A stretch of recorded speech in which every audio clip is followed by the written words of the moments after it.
to start the recording. Now it's magic if you didn't watch it. So the grid magically appears. Layers. I'm going to drag this down where it usually is. And I'm going to add a new layer. Let me get this up a little. I got to drag it off and shorten it. Neighbor dog's barking, so if you hear my dog answering him, they have an ongoing love-hate with each other barking. Okay, so new layer on the back. I'm going to color this. I'm going to select it and make it this kind of little bit darker than white, so I'm not painting on white. And I'm just going to pick, with the paint bucket tool, just that average color. And on the canvas, I'm going to fill that. Maybe a little darker. That'll work.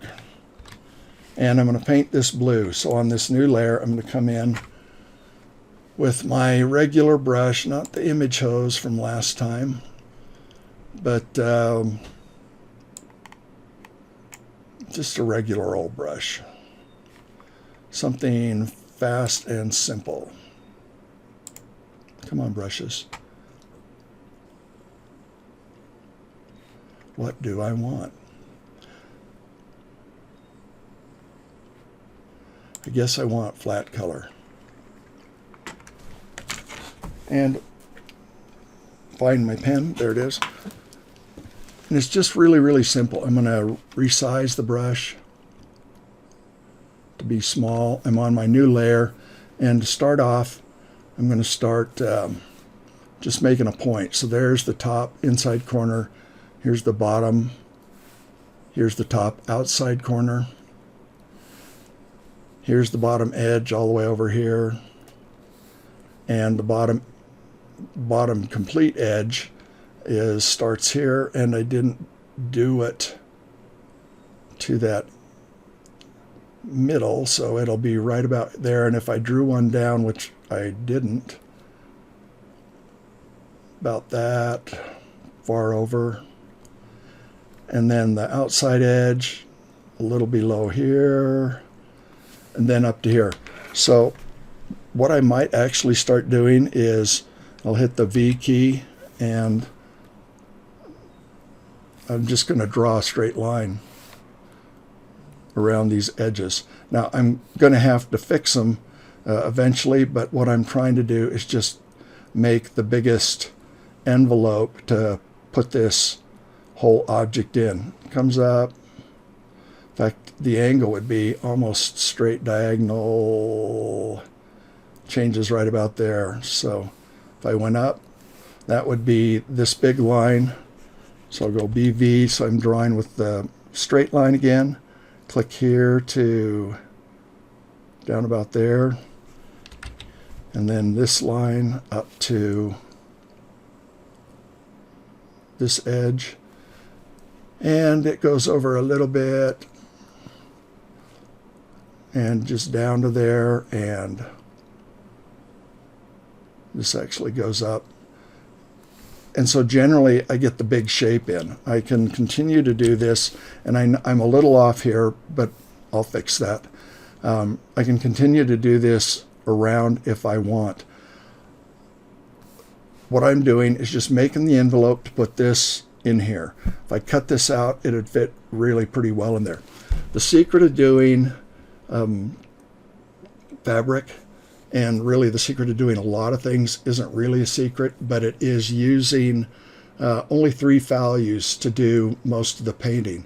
So I'll start with, I'm going to fill this with really a mid value, depending on how light or dark I want to go. And how dark do you make shadows of things? If you can see this, if you just have to guess on this, there's an easy formula. So if you've got something you're painting at white and you want to make a shadow on it, the cast shadow is generally halfway between the lightest value and black. So a cast shadow on itself of a white would be right there. but a cast shadow of a blue that starts off mid-tone there is going to be halfway between here and black, so it's going to be about there. I'm going to start with a mid-tone, and then my darkest darks will be about in here, and I can go lighter for the highlights. I'll go about up to here. So this would be the local color of the object. If it was a red apple, then it would be a red color. I'm making it up to be blue, so mine's just going to be blue. I'm just going to quickly fill in this. So that's going to be my halftone, and works just fine for what I need. So my dark is going to be halfway down here. Now what I might do to make this a little easier for me is bring up my color sets here, and I should really get rid of some so it's a little clearer. Let me get rid of a couple. New color set minus a color, restore default export, import new. Let me get rid of one. Remove color set. Okay. Howard, yes. I'm just going to remove a couple real quick to get me a little space to work with. Remove color set, inside out 2. Yes. Remove color set, inside out 1. Okay. Couple more. And I'm going to remove the new color set. And then I'm going to create a color set. So right now I got my mid-tone color, and I do have my temporal color wheel set. So if I do a Shift X, nope, that didn't work. What did I set it to? Shift Z. Okay, Shift Z. So I can bring this up and use it, but I'll probably navigate back to here just for ease. So back, I select this color, and I want to create a new color set, which will be down on the bottom here, new color set.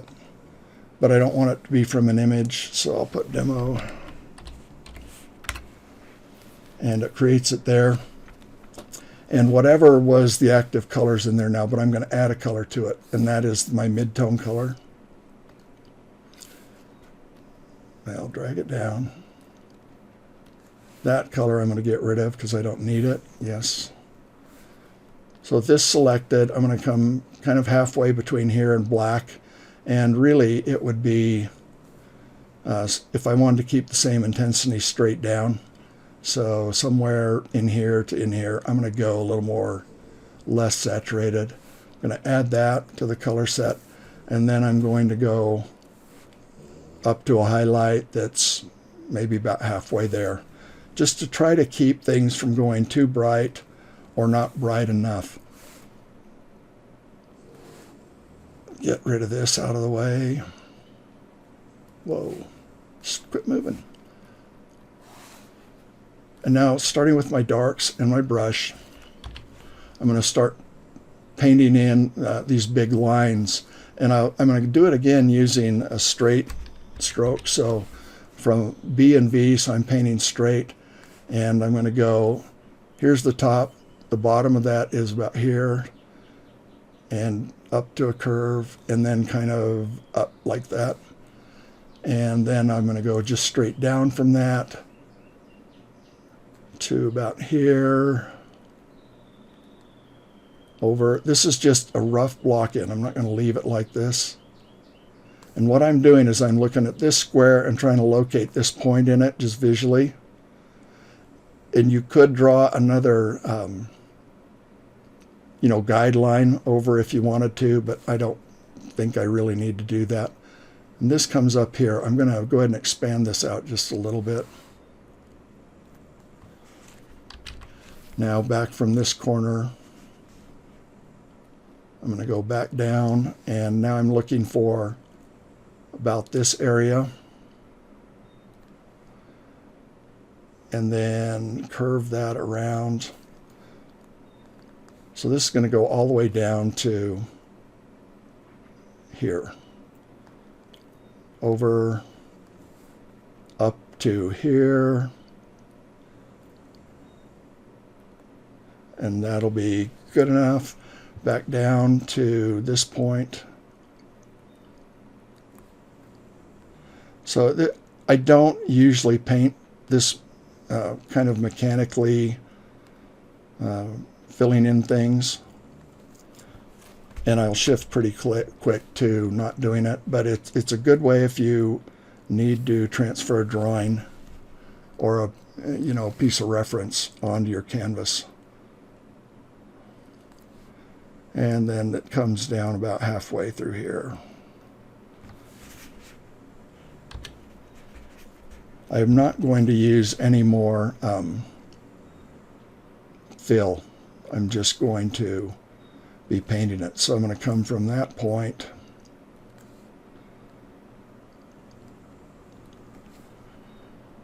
and the reason I can do this with straight lines is one of the really keys to successfully painting fabric is keeping your lines as straight as possible.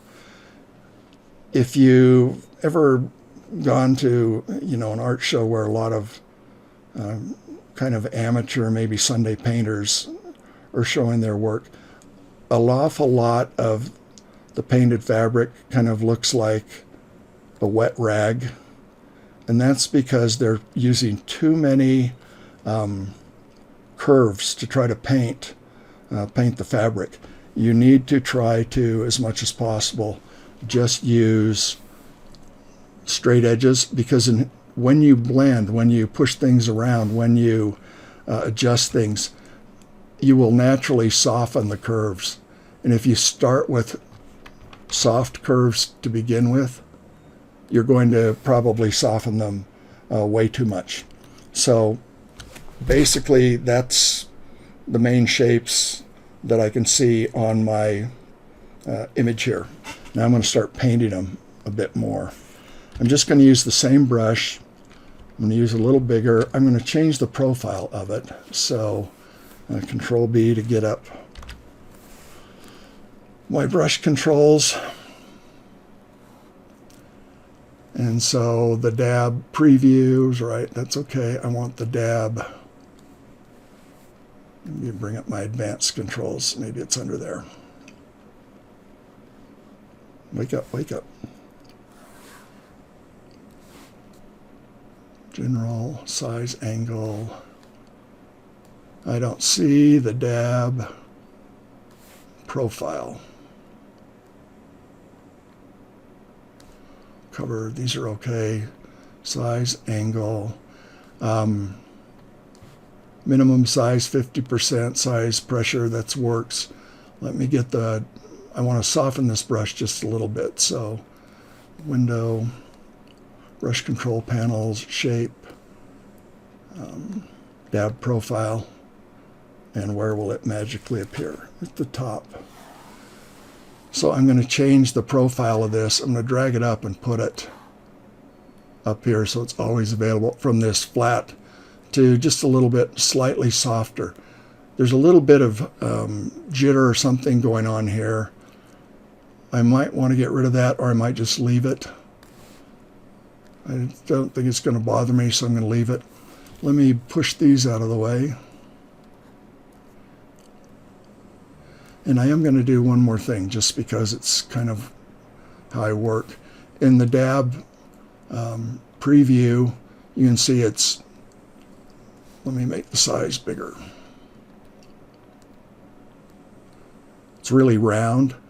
I, for whatever reason, like to work with a brush that is slightly more elliptical. So I'm going to lower the squeeze to maybe about that.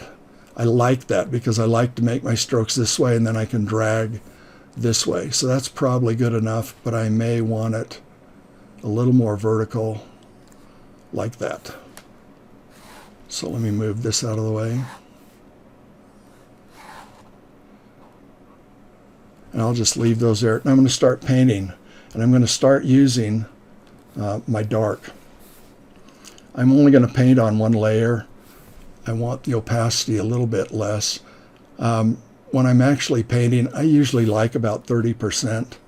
I don't mind about seeing some of the brush strokes show through. And so I'm going to start blocking in these shadows pretty straight and big. So even these lines that come down, I'm going to try to maintain how straight they are. This is one thing I should do beforehand, though, and try to remember that. I'm going to load the selection or control select that. I'm going to, that selection, I'm going to invert it. And I'm going to make this my clear background. So select, save selection, and I would do the same thing in Photoshop, anything, so I can paint over the edges without worrying about it. So this will be clear background. Doesn't mean that I'm not going to make any changes to the boundaries of this. I'm just not going to do it right now. There's one thing also that you want to make sure that you understand, and that is when you look at this, you can see a lot of wrinkles. There's a big difference between wrinkles and folds. You've got to understand that folds are critical to the form and wrinkles are a nuisance. Wrinkles don't define form at all. They're just where the fabric's wrinkled. So you can pay attention to them if you want and paint them in if you want, but just not too soon, because they don't add anything to what you're doing. Make this bigger. Also, and I would normally maybe do this at the end, but I'll do it now. As we go from up here to down here, because of the way the light is coming on this, slightly from this side but high to the front, you can see that because of how shallow, well, it's not high, it's more straight on, but it is a little bit from one side. You'll always look for the cast shadows to help you decide where the shadows are. And I just lost my train of thought, so it'll come back to, you get the lights up here are much lighter than the lights down here.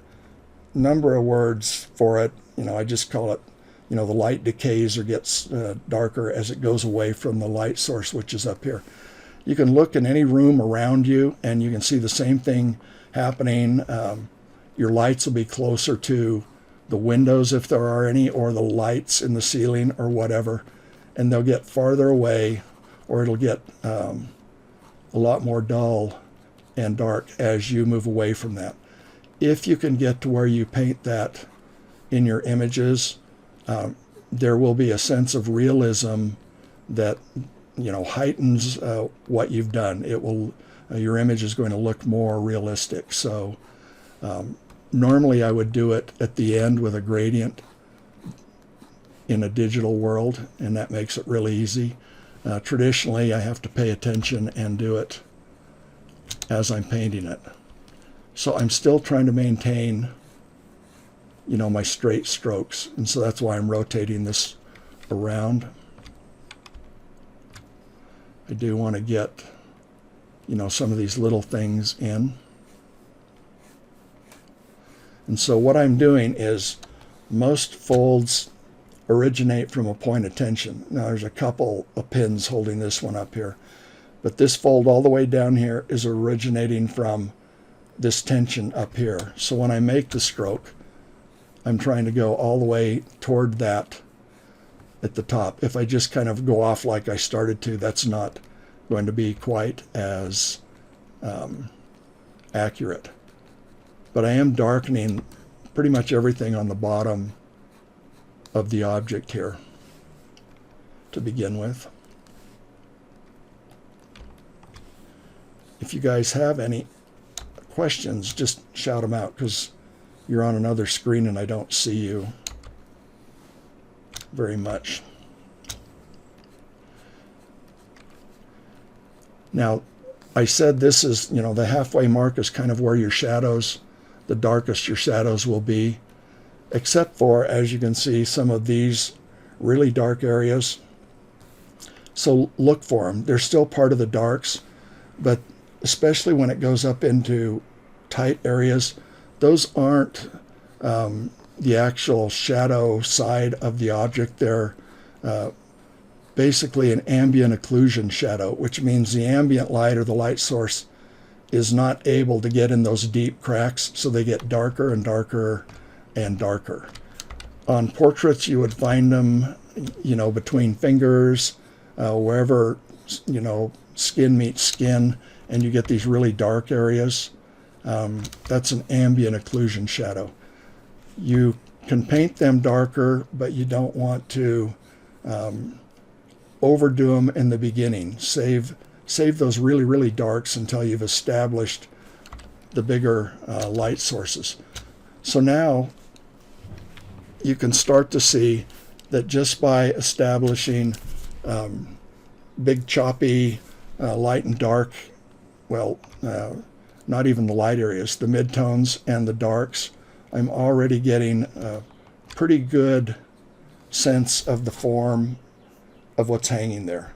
I try to maintain this as much as I can. I don't want to start filling in too soon, or I will lose the forms I'm drawing. So right now I'm going to pause this. Actually, I'm going to stop recording, then I'll start it again so I can post these up in chunks instead of one big long video, okay? So I'll stop.